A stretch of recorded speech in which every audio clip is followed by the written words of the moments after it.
The Star Wars galaxy has been at war for 7,000 years. Not skirmishes, not border disputes. Full-scale, civilization-altering wars that reshape everything from planetary surfaces to the fundamental balance of the Force itself. Today we're breaking down every major conflict from the very first schism to the final battle over Exegol. And it all starts with a philosophical argument that went horrifyingly, catastrophically wrong. The 100-Year Darkness. Star Wars history spans roughly 7,000 years of galaxy-spanning conflict. Dozens of wars, millions of battles, entire civilizations rising and falling, and every single one of them traces back to this, a philosophical disagreement between monks. Around 7000 BBY, a group of Jedi decided the Order's teachings were too restrictive. They believed the dark side of the Force wasn't something to fear, but something to harness, to experiment with, to weaponize. The Jedi Council, predictably, disagreed. And when you have two groups of space wizards who fundamentally cannot see eye to eye on how reality works, the conversation stops being academic pretty fast. What started as a doctrinal schism escalated into a full century of warfare between the Dark Jedi and the Galactic Republic. And these weren't just rebels swinging red lightsabers. Here's where it gets genuinely disturbing. The Dark Jedi began experimenting with the Force in ways the Council had explicitly forbidden, bioengineering monstrous armies of warped creatures designed to counter conventional Jedi tactics. They weren't just fighting the system, they were building an entirely new kind of war. For 100 years, this dragged on. Dark Jedi carving out power bases on the galaxy's fringes, breeding horrors in laboratories, pushing the boundaries of what the Force could do to living things. And eventually, around 6900 BBY, the Republic succeeded in ending it. The Battle of Korbos was the final engagement, and it wasn't close. The Jedi and Republic forces crushed the Dark Jedi so completely that historians sometimes call it the Rout of Korbos. Their monstrous armies were shattered. Their leadership was broken. The survivors were simply routed, scattered, and left to flee into the unknown, and the Republic dusted off its hands and called it a day. Problem solved. Century of darkness officially over. But here's the thing. The losers didn't die. The surviving Dark Jedi fled to a remote planet called Korriban, deep in uncharted space. And on Korriban, they found the native Sith species, a Force-sensitive civilization with their own culture, their own traditions, and their own relationship with the dark side. The exiled Dark Jedi didn't integrate into Sith society. They conquered it. They subjugated the native population, reinterpreted Sith culture through their own philosophy, and declared themselves the new masters of a civilization they'd stumbled into by accident. This is the moment the Sith Order is born. Not on a battlefield, not through some grand prophecy. A bunch of sore losers crash-landed on someone else's planet and said this is ours now, which is, not ideal for anyone involved. The tragic irony here is impossible to overstate. The Republic won the war decisively. The Battle of Korbos was a total victory by every military metric that exists, and it meant absolutely nothing, because the defeated Dark Jedi didn't just survive, they reinvented themselves as the Sith. They built an entire rival tradition from exile, and that tradition would reshape galactic history for the next 7,000 years. Every Sith Lord, every Sith Empire, every dark side plot that nearly destroys the galaxy, all of it traces back to the people who lost at Korbos. The Republic's assumption that one decisive battle had settled things was catastrophically wrong, and that's the thematic through line of basically every major war in Star Wars history. Wars don't end, they transform. The enemy changes shape, finds a new planet to hide on, and comes back wearing a different mask. Canon and legends both agree on this much. The Jedi and the Sith were once brothers in the Force. Same order, same teachings, same robes. And then they weren't. And the galaxy has been paying for that breakup ever since. But if you think a century-long war between Force users sounds bad, wait until you hear about the warrior culture that looked at the Jedi and decided they didn't need the Force to fight them. The Mandalorian Jedi War. Most wars in Star Wars are about the Force. Light side versus dark side. Jedi versus Sith. The same family drama playing out over and over for thousands of years. But the Mandalorian Jedi War is different. This is what happens when an entire culture of non-Force users looks at the most powerful warriors in the galaxy and says, yeah, we can take them. And they were right. When Mandalorians first encountered the Jedi, they had zero understanding of the Force. None. They just saw people moving things with their minds and deflecting blaster bolts with glowing swords, which is, not ideal when you're trying to kill them. But instead of retreating or surrendering, the Mandalorians did what Mandalorians do. They adapted. They developed Beskar armor, a material that could withstand lightsaber strikes. They engineered weapons specifically designed to counter Force abilities. Flamethrowers, because you can't deflect fire with a lightsaber. Whipcords, to tangle up Jedi mid-combat. Jetpacks, to negate the high ground advantage. Every single piece of Mandalorian combat tech is basically a middle finger pointed directly at the Jedi Order. But here's where it gets really interesting. At some point in this long, bloody rivalry, a Mandalorian named Tare Vizsla actually eventually joined the Jedi Order. A Mandalorian became a Jedi, and during his time with the Order, he created something that would define Mandalorian identity for centuries: the Darksaber, a unique, black-bladed lightsaber unlike anything the Jedi had ever produced. It became the symbol of Mandalorian leadership, the weapon you needed to wield if you wanted to rule. Then Tara Vizsla died, and this is where the story stops being a cultural exchange program and starts being a heist movie, because after his death, the Jedi kept the Darksaber locked away in their temple, and the Mandalorians, rather than politely asking for it back, raided the Jedi temple itself and stole it. Just walked in and took it. This happened during a period known as the Fall of the Old Republic, when Mandalorian houses were rising in power and looking for any excuse to remind the galaxy they were still dangerous. The Jedi are sitting on a Mandalorian cultural artifact, and the Mandalorians respond by breaking into their house to take it back. You have to respect the commitment, and Mandalorian society doesn't just remember these conflicts, they celebrate them. In the Clone Wars, there's a mural depicting a battle between armed Mandalorians and seemingly helpless Jedi. Not a close fight, not a mutual struggle. The Jedi look like they're losing, badly. This isn't hidden away in some archive either. It's displayed openly, built into their architecture. Mandalorians put their victories over the Jedi on the walls the way normal people hang family photos. The last major battle between Jedi and Mandalorians happened on Mandalore itself, and whatever weapons were used, whatever tactics both sides deployed, the fighting was so catastrophically intense that it transformed the entire planet's surface into a lifeless, white desert. Not a region, not a continent, the planet. That's the kind of destruction that makes orbital bombardment look restrained. Here's the thing though, we know these wars happened because the scars are literally still visible. The Darksaber exists, the mural exists, Mandalore's surface is a wasteland, but canon is deliberately vague about almost everything else. There are no precise dates, no campaign maps, no casualty figures, no detailed accounts of individual battles beyond what's carved into walls and passed down through cultural memory. It's like finding a crater the size of a country and being told, yeah, something happened here with zero further explanation, which honestly makes it more fascinating. We have the evidence of a war so devastating it killed a planet, fought by a people so resourceful they figured out how to beat space wizards through pure engineering and stubbornness. We just don't have the details yet. But if the Mandalorian Jedi War shows what happens when warriors clash over culture and pride, the next conflict shows what happens when the entire galaxy gets dragged into a war that was rigged from the start. The Clone Wars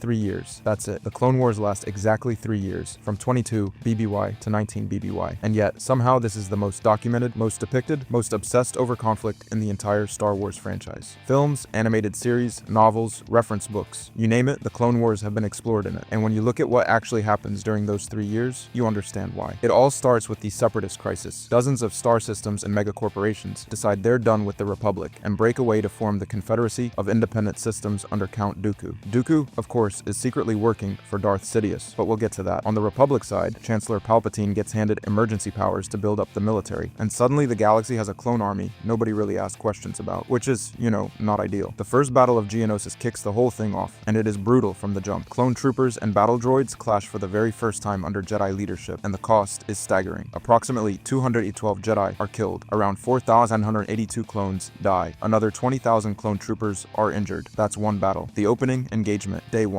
From there, the war explodes across the galaxy. Christophsis, Ryloth, Umbara, hundreds of worlds turn into battlefields. The Republic leans harder and harder on its clone soldiers and Jedi generals, while the CIS just keeps pumping out droid armies under General Grievous and Count Dooku. It's a meat grinder on one side and a factory line on the other, and neither side shows any sign of stopping. But here's where it gets dark, really dark. Every single clone trooper has a behavioral modification biochip implanted in their brain from the moment they're created. Everyone. These chips contain a contingency order called Order 66, which identifies all Jedi as traitors to the Republic, subject to immediate execution. The clones can't refuse it. It's not a choice. It's a failsafe hardwired into their biology, and this isn't something that comes out of nowhere. A clone trooper named Tup has his chip malfunction during the war, causing him to suddenly turn on and kill Jedi General Tippler. Nobody fully understands why at the time. The investigation gets buried, the warning signs are there, and they get ignored. So when Palpatine finally issues Order 66, clones across the entire galaxy turn on their Jedi generals simultaneously. Commanders who fought beside their Jedi for years, who trusted them, who bled with them, raise their weapons and fire without hesitation. The Jedi Order is annihilated in a single afternoon. The Republic transforms into the Galactic Empire, and Palpatine sits down on his new throne. Here's the thing that makes the Clone Wars uniquely horrifying compared to every other war on this list. The entire conflict is a lie. Darth Sidious controls both sides. He is Palpatine. He is the one giving Dooku his orders. The Separatist Crisis, the clone army, the emergency powers, the escalating battles across hundreds of worlds. All of it is one man playing chess against himself. The Jedi spend 3 years fighting a war they were never going to win, because the war itself was the weapon. It wasn't designed to be won by either side. It was designed to destroy the Jedi and hand the galaxy to a Sith Lord. The Clone Wars don't end with a victory. They end with the realization that victory was never even on the table. And as devastating as that betrayal is, the war that follows might be even more personal. The Galactic Civil War.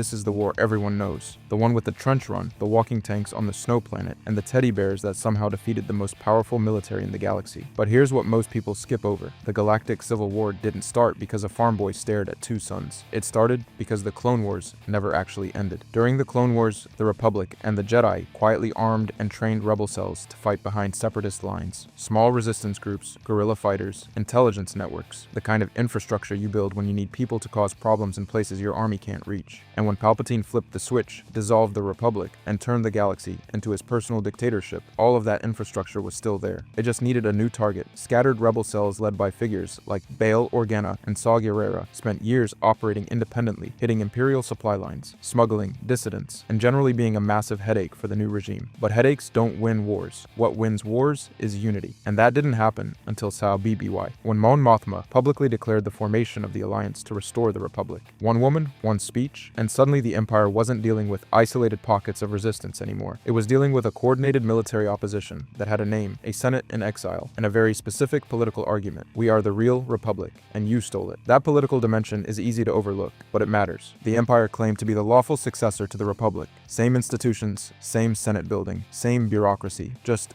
with more executions. The rebellion's entire pitch was that legitimacy had been hijacked, and they were taking it back. This wasn't just a military conflict, it was a philosophical one. But philosophy doesn't blow up Death Stars. Asymmetric warfare does. The Empire had Star Destroyers, Stormtrooper legions, and a battle station capable of deleting entire planets from existence. The rebellion had stolen X-Wings, repurposed freighters, and a lot of hope. Every engagement was David versus Goliath, and the rebels knew it. They couldn't win a straight fight, so they didn't try. Hit and run strikes, intelligence operations, sabotage. Steal what you can, run before they catch you, and pray the next mission goes better than the last one. The Battle of Scarif is where that strategy reaches its most desperate. Rebel forces launch an unauthorized assault on an Imperial data facility to steal the plans for the Death Star. Not a single member of the strike team survives. Every soldier, every pilot, every operative on that beach dies, so that one set of blueprints can be transmitted to Princess Leia's ship. And those plans are what allow Luke Skywalker to put a proton torpedo into a thermal exhaust port at the Battle of Yavin and turn the most powerful weapon ever built into a debris field. The entire war pivots on ordinary people choosing to die for something they'll never see. But the rebellion wasn't a monolith. Saw Gerrera's partisans operated with a very different rulebook than the mainstream alliance. Bombings, extreme interrogation, collateral damage that Mon Mothma's leadership found unacceptable. Gerrera believed the Empire couldn't be beaten with clean hands, and the Alliance believed dirty hands made you no better than what you were fighting. Neither side was entirely wrong, which is what makes it uncomfortable. The war formally ends around 4 ABY at the Battle of Endor. The second Death Star is destroyed, Emperor Palpatine is killed, and the Empire's central command structure collapses overnight. Without the Sith Lord holding everything together through sheer authoritarian will, the whole machine falls apart. The New Republic rises from the wreckage. But if you think that new government solved everything, the next war would like a word. The First Order Resistance War.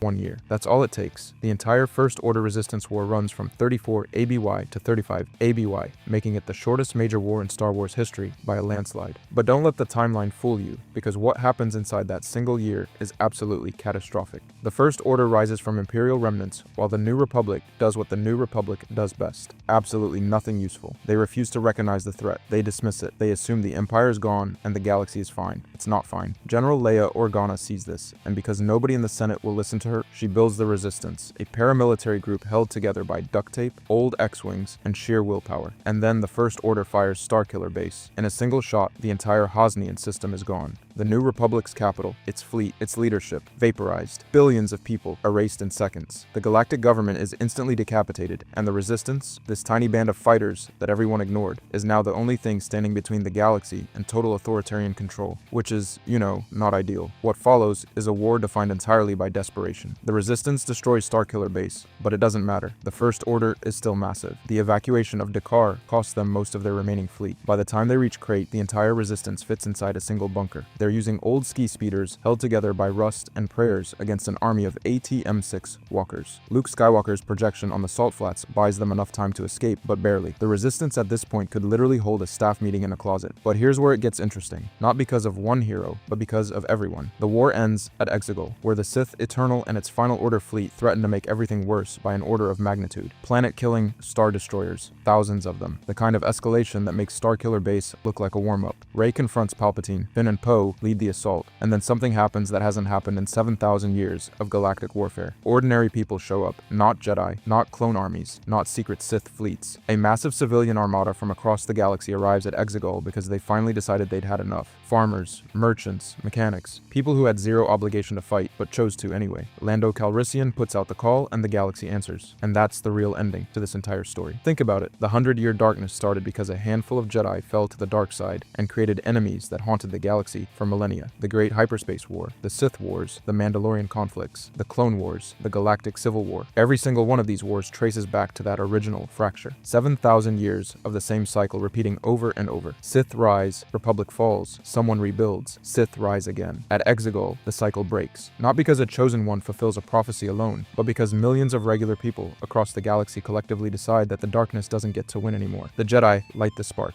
They always have. But it's the galaxy itself that burns it into a fire too big to extinguish. 7,000 years of war. Trillions of lives lost. Empires built and shattered. Entire planets reduced to rubble. And in the end, the thing that stops it isn't a superweapon or a force technique or a secret bloodline. It's a fleet of ordinary ships crewed by ordinary people who chose to fight for something bigger than themselves. That's the story of every major war in Star Wars. Not just the battles, and the stubborn, irrational hope that keeps people rebuilding after every single one. If you enjoyed this video and want to see more, click the video on the screen now.